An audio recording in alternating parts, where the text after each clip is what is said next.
Graças a Deus, irmãos, mais uma vez agradecemos a Deus e ao nosso irmão Neto pela oportunidade. E nós lemos, como chamamos, leitura oficial nesta noite, um escrito do apóstolo Paulo. O apóstolo, como ele disse, dos gentios, ele disse: eu sou apóstolo e pregador dos gentios, isto é, dos que não são israelitas. Mesmo sendo ele um israelita, ele foi feito pregador, apóstolo e também doutor dos não israelitas. Portanto, nosso apóstolo, que não somos israelitas segundo o sangue, isto é, não somos descendentes sanguíneos ou de sangue de Abraão. E nós lemos em uma de suas cartas, denominada Primeira Carta aos Coríntios, capítulo 15, versos 25 ao 49, o que faremos novamente a leitura deste texto. 45 Primeira Carta aos Coríntios, 15, capítulo 15, verso 45. Pois assim está escrito: o primeiro homem, Adão, foi feito alma vivente. O último Adão, porém, é espírito vivificante. Mas não é primeiro o espiritual, e sim o natural. Depois o espiritual. Verso 47. O primeiro homem formado da terra é terreno. O segundo homem é do céu. Como foi o primeiro homem, o terreno, tais são também os demais homens terrenos. E como é o homem celestial, tais também os celestiais. E assim como trouxemos a imagem do que é terreno, devemos trazer também a imagem do celestial. Queridos ouvintes, amados irmãos aqui presentes, certamente esses dois Adãos, que é isso, dois Adãos, os leitores dessa carta certamente não estranham, mas a gente pode imaginar que alguém de repente diga: oxe, dois Adãos? O primeiro Adão, o primeiro homem, Adão, que Deus criou. Porém, aqui diz, foi feito alma vivente. Aí ele diz, o apóstolo Paulo escrevendo, diz: o último Adão, porém, é feito espírito vivificante. Para não ficar um negócio muito alongado, esse último Adão é Jesus. O primeiro Adão, lá do Éden, sim, criado do pó da terra, como a gente viu no texto, foi feito alma. Aí diz, o último Adão é feito espírito vivificante. E o que significa quando ele diz espírito vivificante? O mesmo escritor, quando escreveu outra carta de nome Efésios, ou Carta aos Efésios, no capítulo 2 ele escreveu assim: e vos vivificou, ou vos deu vida, estando vós mortos em delitos e pecados. Quem vivificou os mortos em delitos e pecados? O último Adão, Jesus. Porque no capítulo 2 da carta aos Efésios, quando ele escreve, ele vos deu vida, ou na outra tradução, ele vos vivificou, lembra? O primeiro homem foi feito alma, e Deus soprou em seus narizes, e o homem foi feito alma. Alma vivente. Tá certo? Porém, o último Adão é feito espírito vivificante, ou seja, espírito que dá vida. E a quem esse último Adão dá vida? A quem está morto. Morto em quê? Em pecados. Em delitos e pecados. Já ouvimos, nós somos pecadores, sim. Certamente não há dificuldade de se compreender que se é pecador. Mas é bom que para esse pecador morto, Jesus dá vida.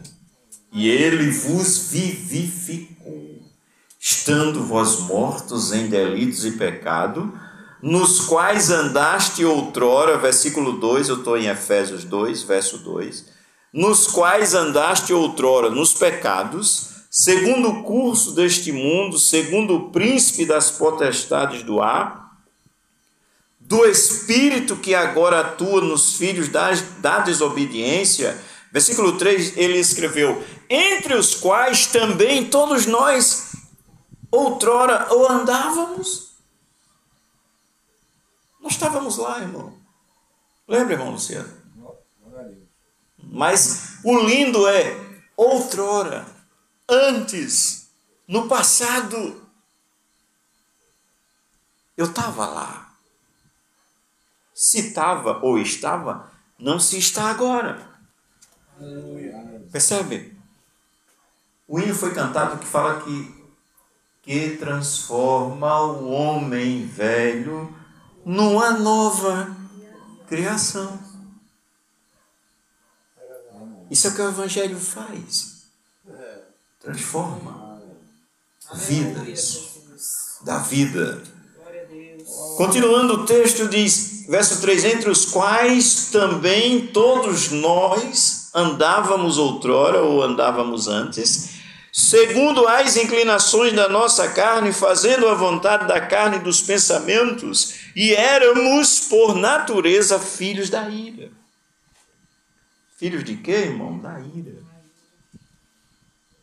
O homem, o ser humano, no seu estado natural de pecador, ele é filho da ira. Aí ele diz, como os demais. Mas olha a virada, estão usando muito o termo, a virada de chave, né? Olhemos a virada, verso 4. Mas Deus, aí Deus entrou em ação, Deus, foi Deus, irmãos. Tem uma letra de um hino que diz, nunca foi sobre nós, sempre foi sobre Deus. Aleluia, Jesus. Então, quando eu estava lá, quando nós estávamos lá, utilizando-me do salmista que diz, tirou-me de um lago horrível, de um charco de lodo. Olha a situação, tirou-me, quem tirou? Deus tirou. Lago horrível, eu já andei em poço com restinho d'água para pegar piaba, né? Com lama pela canela, atolado ali. O salmista utilizando, ele diz, tirou-me de um lago horrível, de um charco de lodo.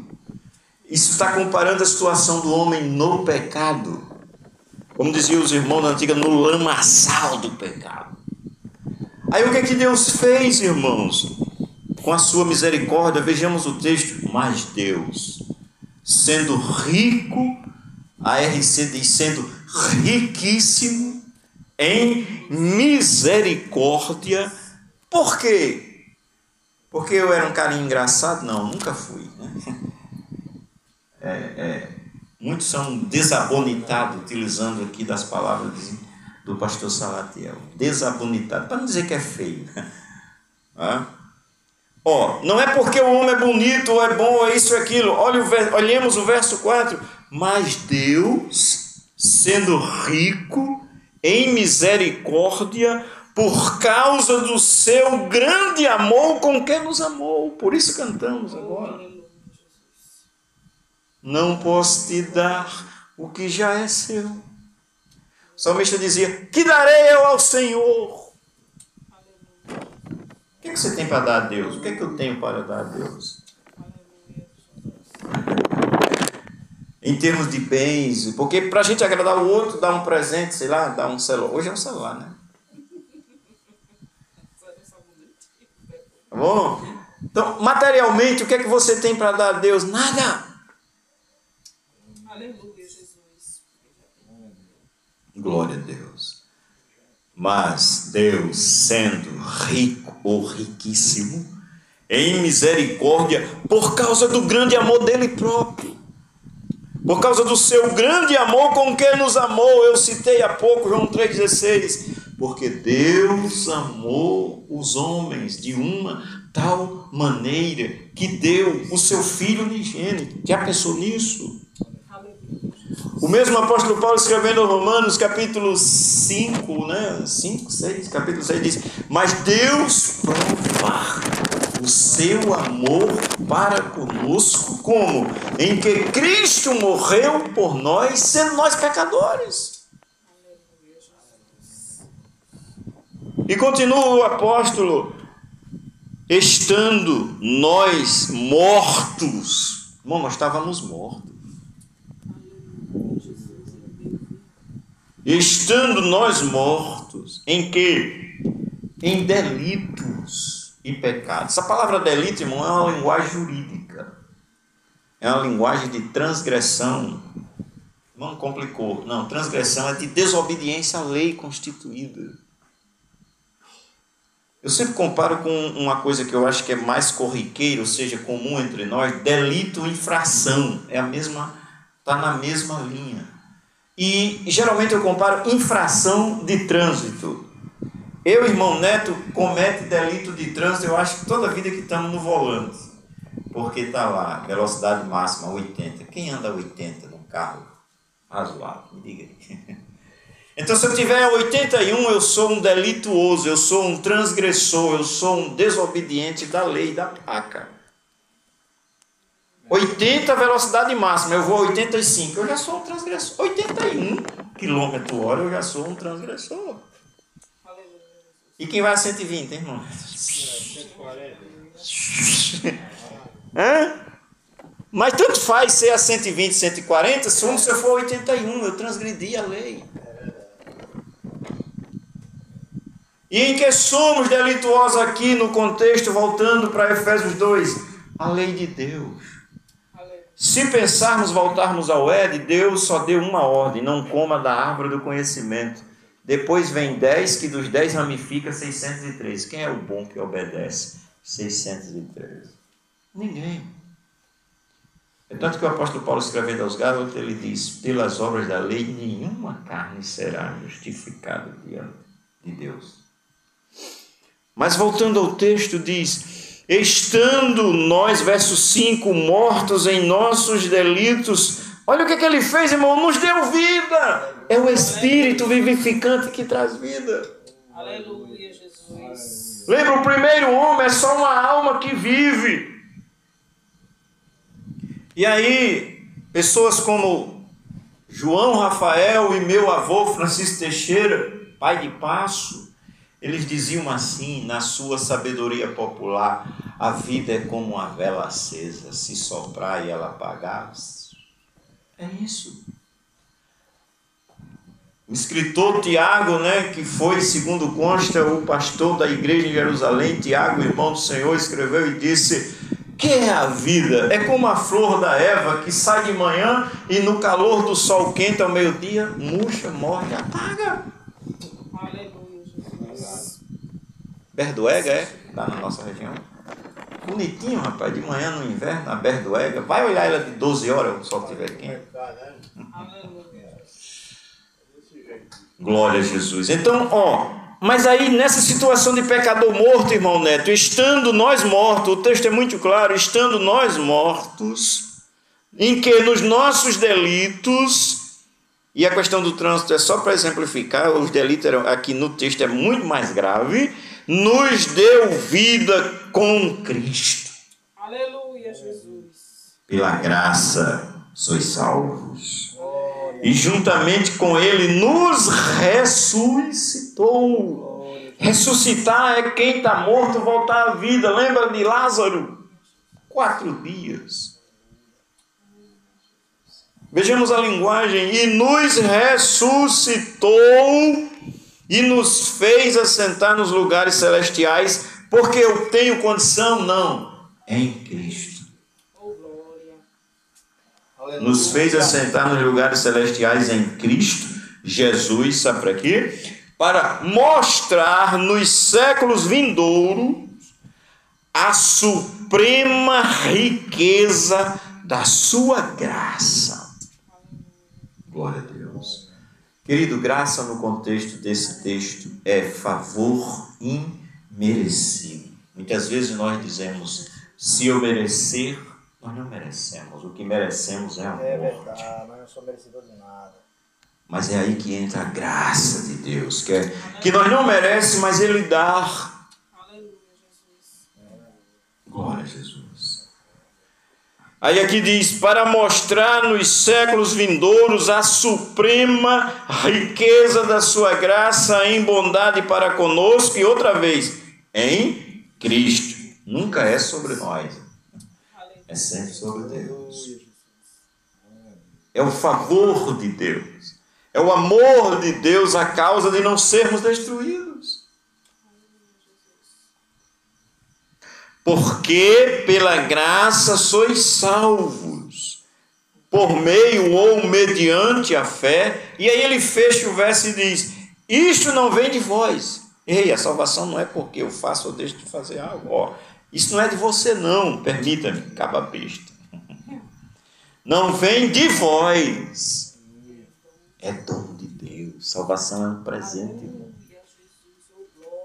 Dom, presente. Dádiva. Gratuitamente. Para quem recebe, porém custou um preço alto, tanto para o Pai que deu, como para o Filho que veio. Porque para isso ele teve que ir à cruz. Quem já ligou em 0800? Eu já liguei. E não tem um problema de que não me atenda. Fica aquela musiquinha, eu não estou nem aí, eu não estou pagando. Não estou pagando, mas alguém paga. É gratuita para quem está ligando, usufruindo do benefício, mas alguém paga a conta. No caso, a empresa de cartão, né? Que está lá no 0800, no fundo do cartão, lá do lado do verso do cartão. Mas é aquela empresa que está recebendo, ela paga. Nada é graça. A salvação é de graça para o pecador miserável que a recebe. Porém, para Deus que o deu e para Jesus que a efetuou, foi um preço alto. Percebe? Glória a Jesus. Então diz o texto, isso tudo foi feito, verso 7, para mostrar nos séculos vindouros a suprema riqueza da sua graça, em bondade para conosco em Cristo. Isso é a demonstração da bondade de Deus para o homem pecador. Irmão, quer dizer que eu tenho oportunidade? Só tem, meu querido. Eu tenho chance? Só tem. Nós temos chances. Todos os dias. Você está respirando? Tem chance. Eita, Lembra do outro provérbio? Enquanto há vida, há esperança. Pode se aplicar nisso. Você está respirando. E tem um outro exemplo que podemos juntar, que aí é bíblico. Lembra de um que no momento da crucificação de Jesus, ele estava entre 2 ladrões ou 2 malfeitores. Um dos evangelistas diz que no começo da crucificação os 2 zombavam. Os 2 zombavam de Jesus. Só que adiante o tempo vai passando, e aí daí a um pouco um é tocado e para de zombar. Podemos dizer isso porque antes de morrer, de acordo com os evangelhos, diz que um estava blasfemando e dizendo para Jesus, se tu és o Cristo, salva-te a ti mesmo e a nós. Traduzindo, aquele homem dizia, se você é o Cristo, desça da cruz e tira a gente daqui, que aí o povo vai acreditar em tu. Segundo as Escrituras, Jesus não disse nada àquele homem.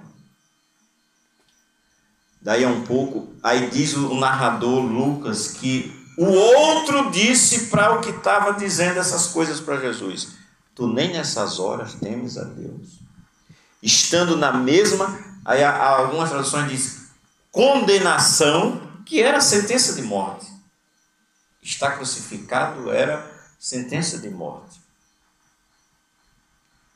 Quando esse homem diz, tu nem nessas horas, ou seja, tu nem na hora da morte temes a Deus, estando na mesma condenação, aí faz a confissão, nós estamos aqui, ou seja, nós estamos sendo crucificados porque os nossos feitos merecem confissão de pecado. E Jesus disse, se com a tua boca confessares o meu nome, aquele que me confessar, palavra de Jesus em Mateus 10, 33, né? 32 e 33. Aquele que me confessar diante dos homens, disse Jesus, eu o confessarei diante de meu Pai. E aquele que me negar também eu o negarei. Quem disse, se com a tua boca confessares ao Senhor Jesus, está nas Escrituras, foi o apóstolo Paulo aos Romanos, capítulo 10. Se com a tua boca confessares ao Senhor Jesus e em teu coração creres que Deus o ressuscitou dentre os mortos, ele diz, serás salvo. Oh, aleluia. E é o que aconteceu lá na cruz. Vejamos. Quando um estava blasfemando que o outro disse, tu nem temes a Deus estando nesta situação. Aí disse, nós estamos aqui porque os nossos feitos merecem. Ou seja, nós somos pecadores. Nós erramos, nós pecamos capitalmente, ou seja, pecado capital, pecado que é punido com a morte. Aí diz de Jesus, e ainda falando para quem sabe era um parceiro de crime, né? Mas este nenhum mal fez. Aí disse a Jesus, Senhor, lembra-te de mim quando entrares no teu reino. E a resposta é, creio que todos sabem. Jesus disse, hoje estarás comigo no paraíso. Quer exemplo maior de salvação? Glória seja dada ao nome do Senhor. Eram os últimos momentos que aquele homem teve. E ele, como a gente costuma dizer, aproveitou a oportunidade e foi salvo. Glória a Deus. Essa é a riqueza da graça de Deus. Oh, glória a Jesus. Versículo 8. Porque pela graça sois salvos. O exemplo do homem na cruz é o máximo. Porque pela graça sois salvos, por meio da fé, isto não vem de vós, é dom de Deus, não vem das obras para que ninguém se glorie. Vem mais esse fechamento.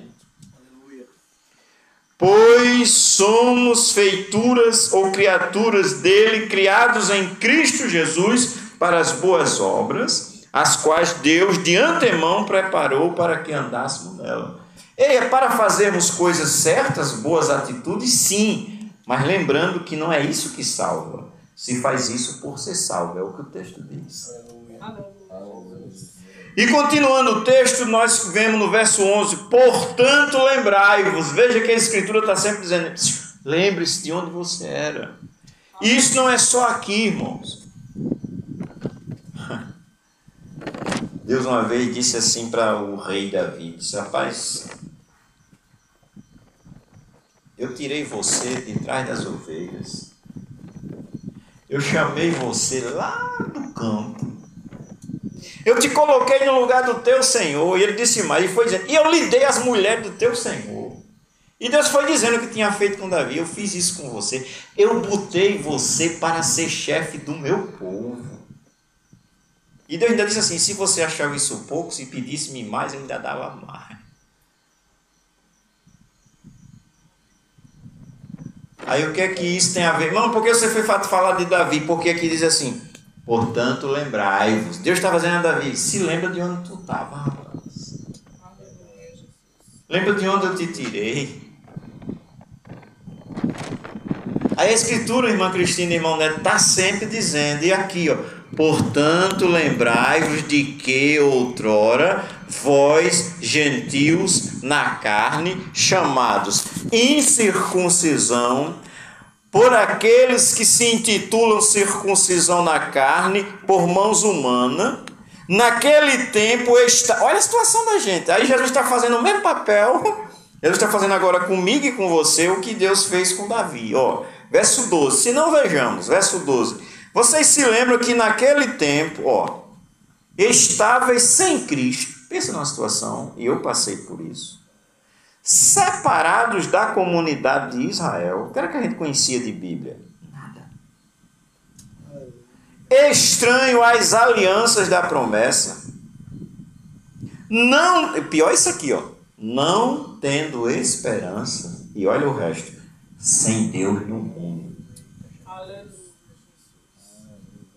Essa era a nossa situação. E a Bíblia no verso 11 diz: se lembre disso. Quem sabe se a gente se lembrar disso, a gente vai ser mais misericordioso com o próximo.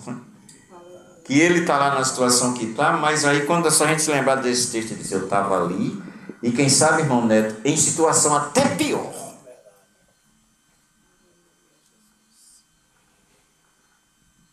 Aleluia. Se lembra? Aí ele continua: mas agora, olha a outra virada de chave, irmão. Toda vida que você lê mas agora, presta atenção. Ó, mas agora em Cristo Jesus, vós que antes estáveis longe, foste aproximados. Mas porque eu sou o cara? Não. Aproximado por quem? Pelo sangue de Cristo Jesus. Se não fosse o sangue de Jesus, irmão, estávamos todos perdidos.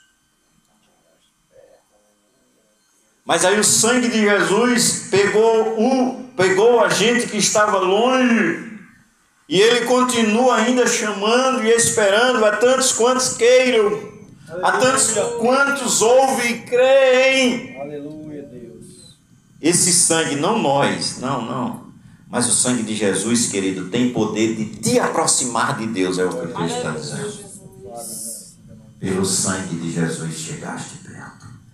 Então, irmão Luciano, se você está aí, agradeça a Deus por ter mandado Jesus, e por Jesus ter vindo, e por Jesus ter derramado até a última gota de sangue por nós lá na cruz.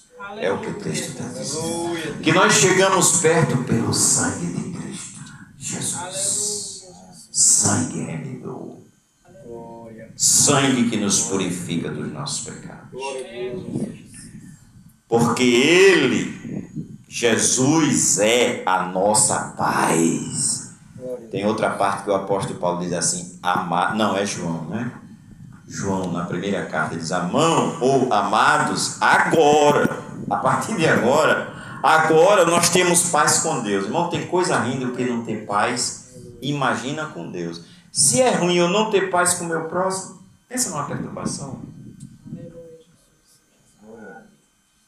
E não ter paz com Deus. Aí a Escritura diz, o apóstolo João escrevendo: agora temos paz com Deus por nosso Senhor Jesus Cristo. Aleluia. Oh, glória a Deus.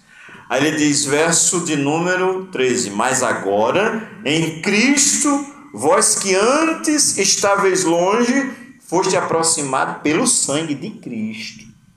Porque Ele, Cristo, é a nossa paz, o qual de ambos os povos fez um, e tendo derribado a parede de separação que estava no meio, isto é, a inimizade, aboliu, olha, irmão, na sua carne, a lei dos mandamentos, na forma de ordenança, para que dos dois criasse em si mesmo um novo homem, fazendo a paz, e reconciliasse ambos em um só corpo com Deus, por intermédio da cruz. Olha, irmão, a cruz, por meio da cruz, destruindo por ela a inimizade.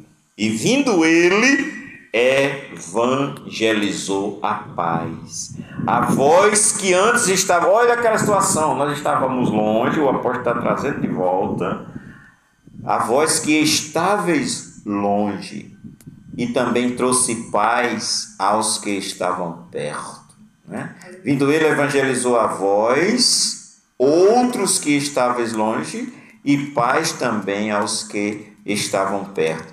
Porque por ele ambos temos acesso ao Pai em um mesmo Espírito. E agora daqui por diante, versículo 19, assim já não sois estrangeiros e peregrino, mas concidadão dos santos. E olha, irmão, que coisa tremenda, e sois família Glória. de Deus. Glória a Deus, aleluia, Jesus. O apóstolo Pedro pegou mais forte, ele disse assim: vós que não eres povo, Aleluia. mas agora sois povo de Deus. Glória a Jesus. Verso 20: edificados sobre o fundamento dos apóstolos e dos profetas, sendo ele mesmo, Cristo Jesus, a pedra angular, no qual todo o edifício bem ajustado cresce para santuário dedicado ao Senhor, no qual também vós juntamente estáis, sendo edificado para edificação de Deus em Espírito. Então, irmãos, o primeiro homem, Adão, o resultado é esse aqui: corpo, alma, foi feito alma vivente e nós descendemos dele. Todos sabem, a ciência diz que o homem descendeu do Big Bang, da explosão e etc, etc, etc, e foi evoluindo, chegou aí o que somos hoje. Linguagem da ciência, ou explicação da ciência. E dentre outras teorias. No entanto, a Escritura, mas nós estamos falando aqui pela Escritura, a Bíblia diz que no princípio criou Deus todas as coisas, inclusive a gente. Aleluia. Criou o primeiro homem, de ambos, de um só, veio todos nós, alma vivente. Mas aí o texto que nós lemos falou de um último Adão que foi feito alma vivificante.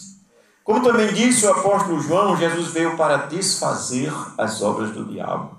Isto é, enquanto a desobediência do primeiro homem nos tornou pecadores, nos afastou de Deus, mas nós vimos que a obra redentora do último Adão veio restaurar, veio reconciliar, veio nos aproximar de Deus, ainda que ele teve que pagar um preço alto na cruz, como nós já lemos e ouvimos a história. O corpo dele foi moído, de acordo com a profecia lá, com o profeta Isaías 53, mas agradou a Deus moê-lo, fazendo-o enfermar.